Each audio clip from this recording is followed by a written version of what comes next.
Hello, today on Popcorn Podcast, we're joined by a man of many talents, actor, author, humorist, and even master woodworker. That's right, it's Nick Offerman. He's here to discuss his harrowing new film, Sovereign.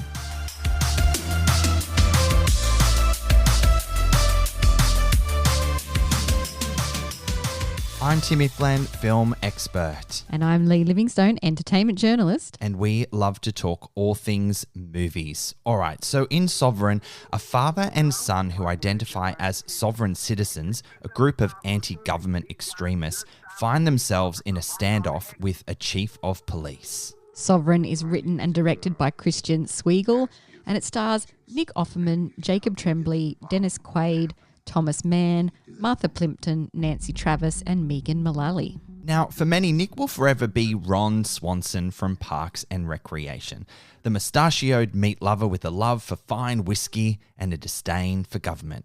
But that's just scratching the surface of his absolutely incredible career. Exactly right. Nick's work spans everything from comedy to deeply dramatic roles. He's brought us unforgettable performances in Fargo, Devs, Pam and Tommy, and of course, you can't forget his Emmy-winning turn as Bill in HBO's The Last of Us, a performance that, honestly, I'm still crying about. Left you in a sobbing mess? It did, yeah. And beyond acting, he's also a best-selling author. He co-hosted Making It with Amy Poehler, and when he's not on set, he can usually be found in his Los Angeles woodshop, handcrafting everything from spoons to canoes. Honestly, my question is there anything the man can't do? Doesn't seem like it. Well, in his latest project, Sovereign, Nick takes on one of the most complex roles yet. He plays Jerry Kane, a man entrenched in dangerous sovereign citizen ideology who's navigating a strained father-son relationship with his teenage son, played by the brilliant Jacob Tremblay. What a career already at such a young age. Now, inspired by harrowing true events, the film is both intimate and explosive, exploring family bonds against the backdrop of radical belief systems. In this chat, Nick opens up about what drew him to this powerful story, the responsibility of portraying a real figure, and even shares some hilarious behind-the-scenes moments with his co-star Jacob Tremblay, including this running gag involving junk food and a lot of "you piece of shit" jokes. Piece of shit. You piece of shit. It's a conversation that's equal parts moving, insightful, and very, very funny. So grab your popcorn because here is Nick Offerman. I mean, I don't want to have to kill anybody. But if they keep messing with me, then I'm afraid that's what it's going to come down to. And if I have to kill one, I'm not going to be able to stop. I just know it. Hi, Nick. Great to meet you. Welcome to Popcorn Podcast. Great to meet you. Look, I'm really looking forward to talking to you about Sovereign, which is soberingly inspired by true events. As an actor, how crucial was your understanding of the truth and who Jerry Kane was to help inform your performance? It was crucial because it's inspired by real events and because it's meant to humanize a sort of specific mentality in our world right now. It's important that we get it right, that we don't leave any gray areas or like take a guess. And fortunately, Christian Swigel, our writer and director, did such an exquisite and meticulous job of drawing this character. And also there was a ton of video and audio archive available of Jerry Kane. So thankfully there was a lot of history to draw upon.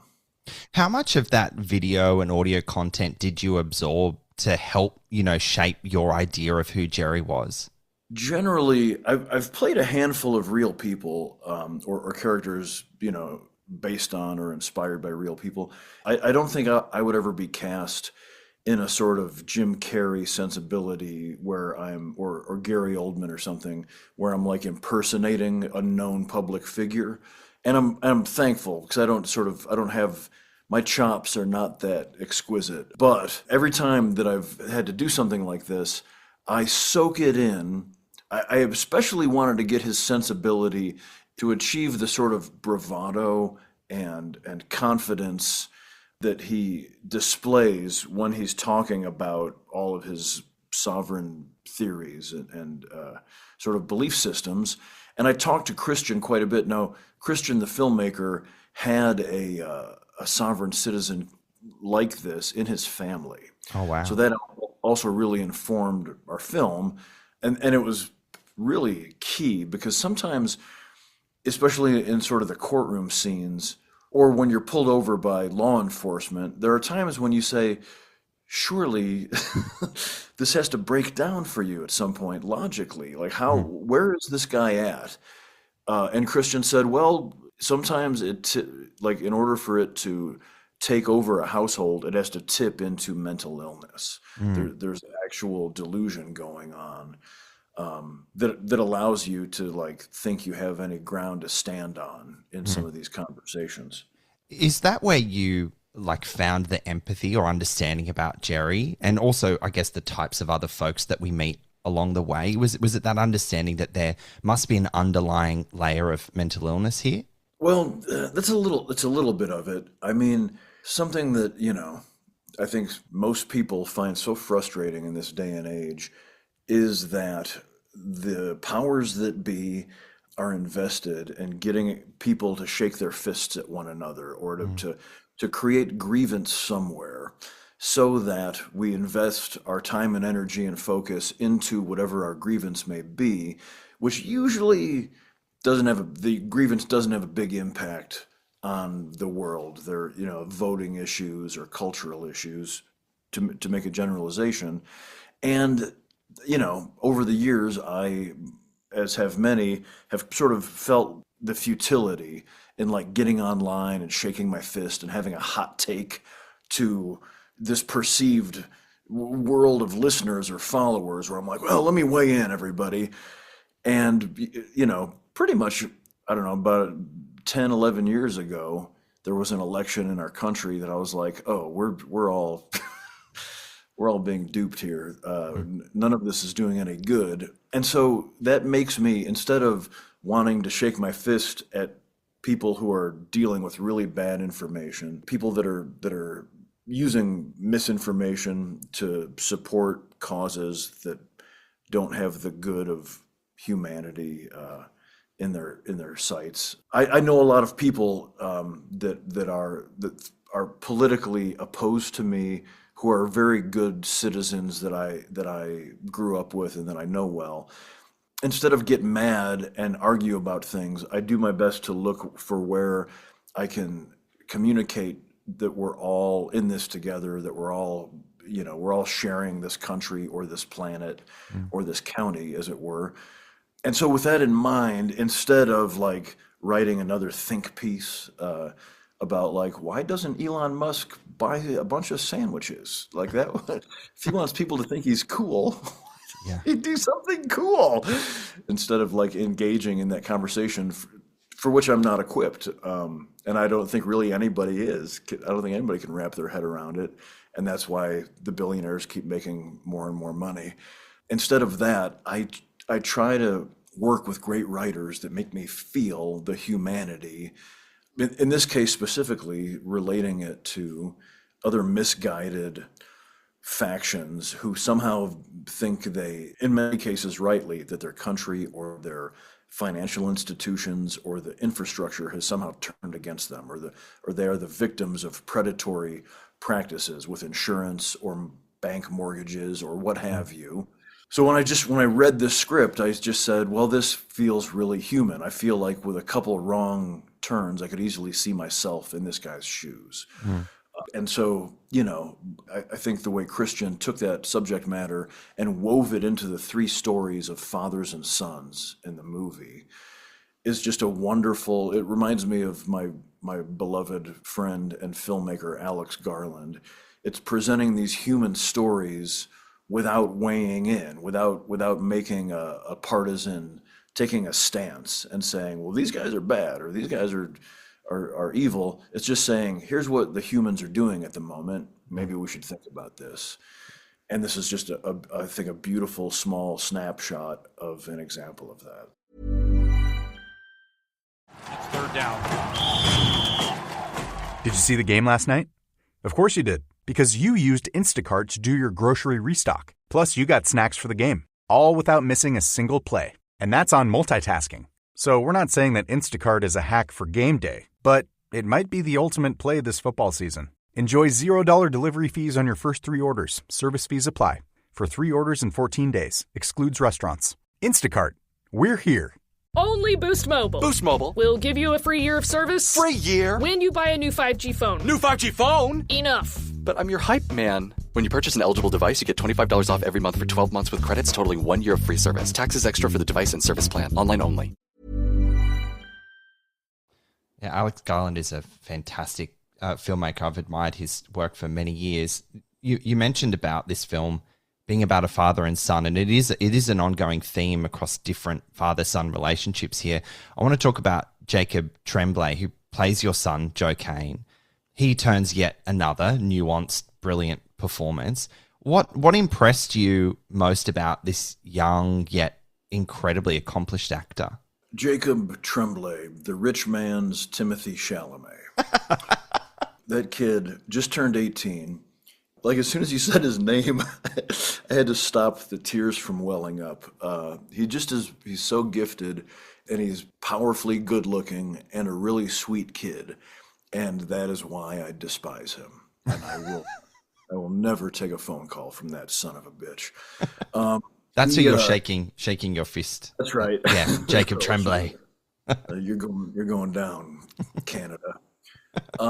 He's incredible. I mean, he has really great parents, is the thing, and it shows. And it makes such a big difference on a film like this, where it's very low budget. It's a group of 35, 40 ragtag artists and crew members swinging together to shoot this film in 10 less days than we should be shooting it in. The whole thing kind of hinges on the relationship between Jerry and Joe Kane. And so getting to play that with him, getting to sort of carry the weight of the storyline with Jacob was it was an absolute gift. I mean, he's a beautiful young artist. The thing about working with somebody like him is age goes out the window. Like, when you make eye contact and you're like, all right, are we good? We're worried about, some of the stuff that was some of the more difficult scenes, we would check in with each other and say, are you good? Sometimes stuff got gnarly physically. And so we always made sure that we felt safe with each other and trusted each other. And we're just a couple of collaborators, we're playing on a sports team, and it doesn't matter if he's a couple generations younger than me. We're just a couple kids going out to hit the pitch and try and score some points. Yeah, I want to pull out, those more like physical moments, those really hard-hitting scenes. I assume it's important to then also find moments of levity on set when dealing with such a heavy story and those heavy moments that as actors you need to kind of do with each other. How did you and Jacob and I guess the crew like decompress between scenes? What was that experience like? I love making films and television, and I grew up in a farming family, and then I started in small theater companies. And sort of in hindsight, when I started writing books, I realized, I love to be part of a group of collaborators, whether we're putting together dinner on Thursday night on the kitchen table, or whether we're putting on a Pinter play in Chicago or creating this film. We're all dedicated, like we're all not trying to get rich, making something beautiful, something that will be medicinal for other people one way or another. Because I have really good parents, I have 3 siblings, so I think we all grew up with a great, the ability to work well with others. We have a lot of patience and stubbornness, If it starts raining and we're trying to get a shot, we're more prone to laugh about it and say, okay, how can we improvise to still get our day, instead of be like, God damn it, and start throwing things. I always love to have a great sense of camaraderie with the crew. Anywhere that I'm doing work, and it may be because I started out as a laborer myself, I just always have the utmost affection for the laborers, like if I'm on set, it's a common misconception that like the crew is, some performers will put themselves above the crew in some way. Like I can never escape the fact that 10 minutes ago, I was that person, and their job is just as important as my job. Mine just happens to be being photographed. Whenever people ask me for advice about like how to get their kids started in the business, I say the most important thing is to just say please and thank you to everybody, and look for a job to do. If something needs sweeping, jump in there and sweep, because the best producers that I work with that are like top crazy producers, if they see something that needs doing, they'll jump over, they'll haul cable, they'll sweep, because everyone is just part of the family, and the family's trying to get the job done. And so I love to make people laugh, even, if it's at the end of like in a really emotional take or something, I'll usually then, if the tone is right, I'll sneak in a one-liner to try and make the crew laugh. And Jacob, he was really fun to make laugh. We had a wonderful sort of subtext where we would do these really serious scenes together, and then we'd finish the dialogue, and one of us would say to the other, "You piece of shit." Something like that. And he loved it. He was a 17-year-old kid, and I'm this, scary, stentorian, middle-aged guy. And he really took that ball and ran with it, where he loved calling me a piece of shit. And had permission to call you a piece of shit, Yes. but then said please and thank you at the end, no doubt. Absolutely. With full understanding that it's meant with love. Speaking of love, I love the small details in a film that help, I guess, the audience understand a character more. For me, it was the crack in their car windshield and the comb that Jerry gives his son to always have on him. That's what a man does. What was the small detail of your character that was important to you? The wardrobe was huge, and the art direction, especially of our house and our van.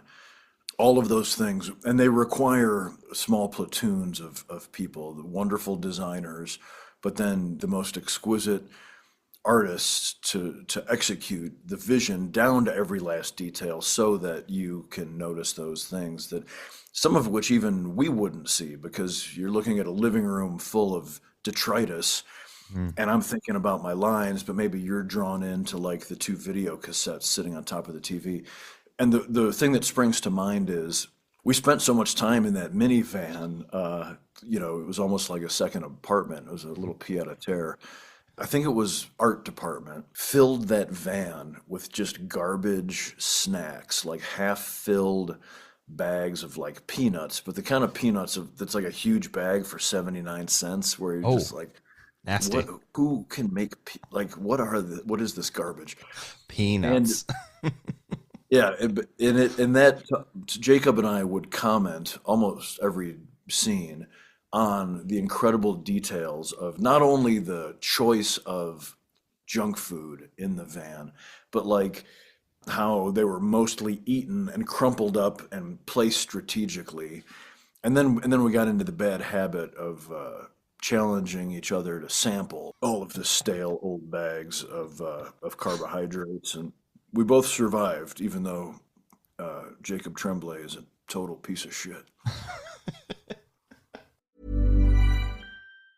When everything is moving all at once, your workforce, your tech stack, your business, you don't need more tools. You need one solution. That's why Paylocity built a single platform to connect HR, finance, and IT with AI-driven insights and automated workflows that simplify the complex and power what's next. Because when everything comes together in one place, growth comes easy. Experience one place for all your HCM needs. Start now at Paylocity.com/one. NetCredit is here to say yes to a personal loan or line of credit when other lenders say no. Apply in minutes and get a decision as soon as the same day. If approved, applications are typically funded the next business day or sooner. Loans offered by NetCredit or lending partner banks and serviced by NetCredit. Application subject to review and approval. Learn more at netcredit.com/partner. NetCredit. Credit to the people.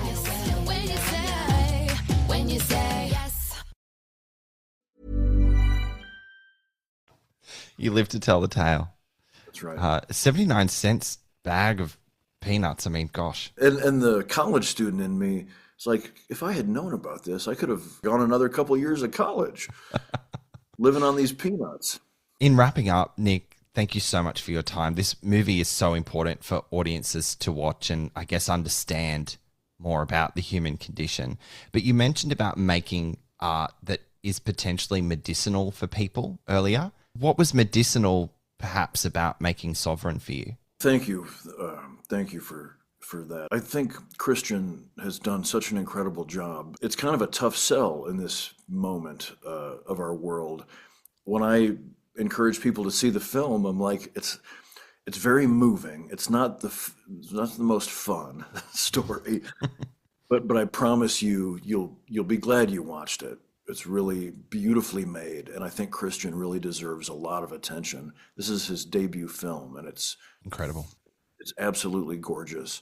For me, it's simply the medicinal part of it is trying to lend humanity and like show that even somebody who could take up arms against the government or law enforcement for reasons that they feel impassioned about, even someone like that is not a Disney cartoon villain. It's a living, breathing human that is suffering from some of the systems of our modern world. And so, I think if we're going to move forward and get out of the incredibly bipartisan sort of hate fest that we're in, it's by understanding our shared humanity and stand together against the goddamn billionaires. Couldn't have said it better myself, Nick. Thank you so much. Congratulations on the film, and take care, mate. Thank you. I appreciate it. I'm homeschooled. He says that he wants me to be an independent thinker. Power's in the people. Always remember that. Jacob Tremblay is the rich man's Timothy Chalamet. That is hilarious. I'm also not entirely sure what it means exactly, but I just laughed my head off when I heard that. It was the delivery for me. Yeah. Like just how he said it with such conviction. I'm also not entirely sure, but I laughed all the same. You can tell these two incredible talents had a great time working together despite the heavy subject matter that we discussed and despite Nick's obvious simmering hatred of Jacob. JK. They make an outstanding two-hander in this film, actually, and it mirrors another father-son relationship in the film between Dennis Quaid and Thomas Mann, who is quite unrecognisable and heartbreaking in this role. Definitely heartbreaking. Although it's quite harrowing, it's also very powerful, and we recommend you check out Sovereign, if only for the stellar cast and their amazing performances. Sovereign is available to rent on digital platforms Apple TV, Prime Video, YouTube, Google TV and Fetch from October 1st. Thank you, friends, for joining us for our chat with Nick Offerman about his new film, Sovereign. So cool. We'll catch you next time. Did you know we're on YouTube, where you will find our latest celebrity video interviews? Simply search Popcorn Podcast with Leigh and Tim and make sure you subscribe so you don't miss any of the fun.